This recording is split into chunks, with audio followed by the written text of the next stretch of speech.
Have you found yourself absolutely agonizing over a single letter lately? Like literally staring at a piece of paper, totally stressed out, debating between Sarah without an H or Sarah with an H? Well, if that sounds familiar, you are definitely not alone. Choosing a baby name is one of the absolute most exciting milestones of expecting a child, but let's be real here. It carries a massive amount of emotional weight.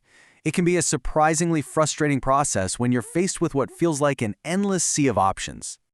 So, welcome to The Explainer. Today, we're going to transform that overwhelming sea of naming options into a fun, highly structured, and totally manageable journey. Using expert insights and tips sourced directly from the bump, we are going to break down the daunting task of choosing the perfect baby name. We'll give you a really clear framework so you can confidently find a name you truly, deeply love.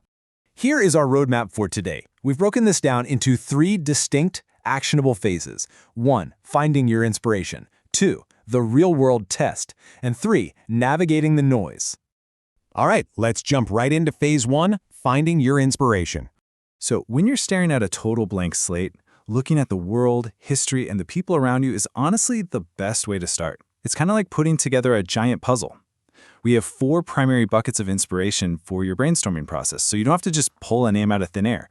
You can look at your family history, maybe choosing a first name from one side of the family and a middle name from the other. You can look at heritage and culture, meaningful places you visited, or even classic books. Having these specific categories immediately makes the whole brainstorming process so much more structured. Let's actually break a few of these down. Leaning into your personal history gives your child this incredible, deep sense of identity right from the start. You could go with a standard cultural name. For instance, if you come from a long lineage of French ancestry, a name like Claude is a wonderful nod to that. Or maybe you look to Scandinavian roots with Freya, or an African origin name like Ashanti, which means gratitude. But hey, you also don't have to limit yourself to just your own culture. You can look for names with really unique meanings from all around the world. Suri Cruz, for example, has a Persian name that beautifully translates to red rose. Another fantastic strategy? Just pull out a world atlas. Exactly like Victoria and David Beckham famously did when they named their son Brooklyn. Think about the places that are really meaningful to your relationship. Did you two first meet in the music clubs of Austin? Because that's a great name for a boy or a girl. Or maybe you love your yearly ski trips out west. If so, names like Jackson, Vale, or Aspen might be exactly what you're looking for. And don't forget about literature. It is an absolutely timeless bucket of inspiration.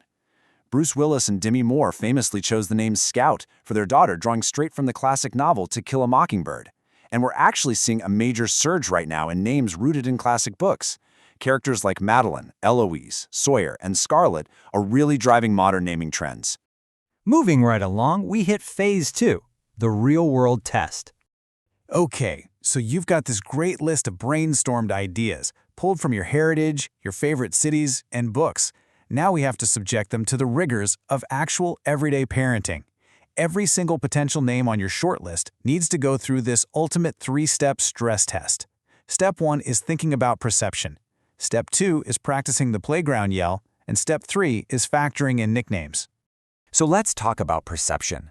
Ultimately, what you name your baby is 100% up to you, and there is no right or wrong choice here.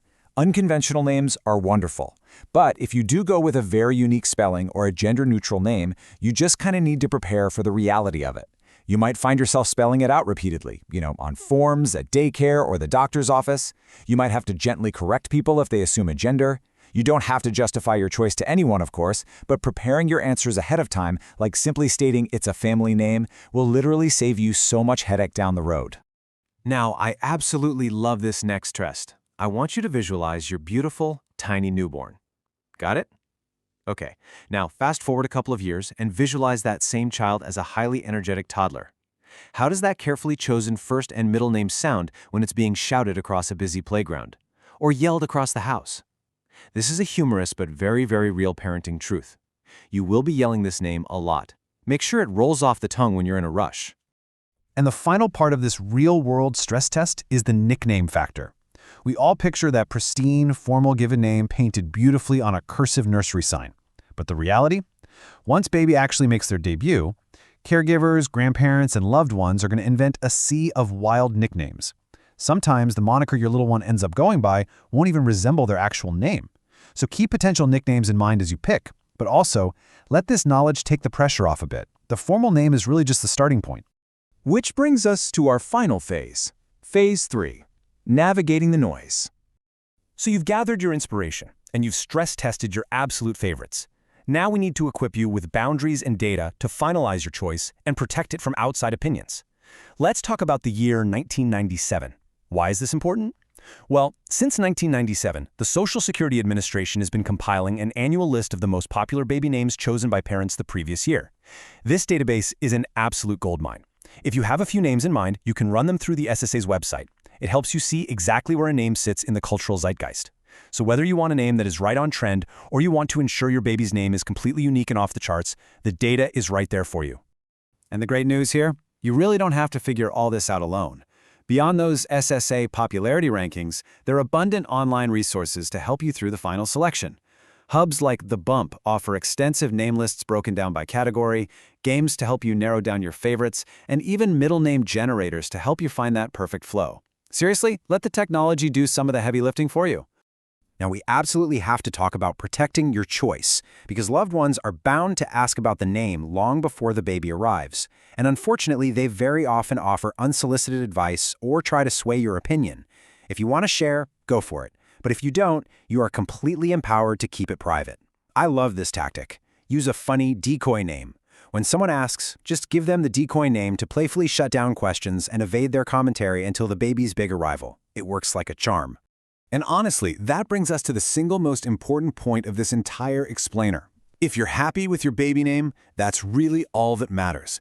Baby names are highly subjective. They are based entirely on personal taste. I mean, just look at some of the wild celebrity baby names out there. There is absolutely no harm in keeping your choice private, and there is no wrong answer. If the name brings you and your partner joy, for sure, you've made the right choice.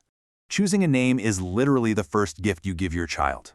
By drawing on your heritage, testing it in the real world, and protecting your final choice, you are crafting a profound part of their identity. So, take these tips, use the tools, and start brainstorming. What story will your baby's name tell? Thank you so much for joining me for this explainer, and happy naming.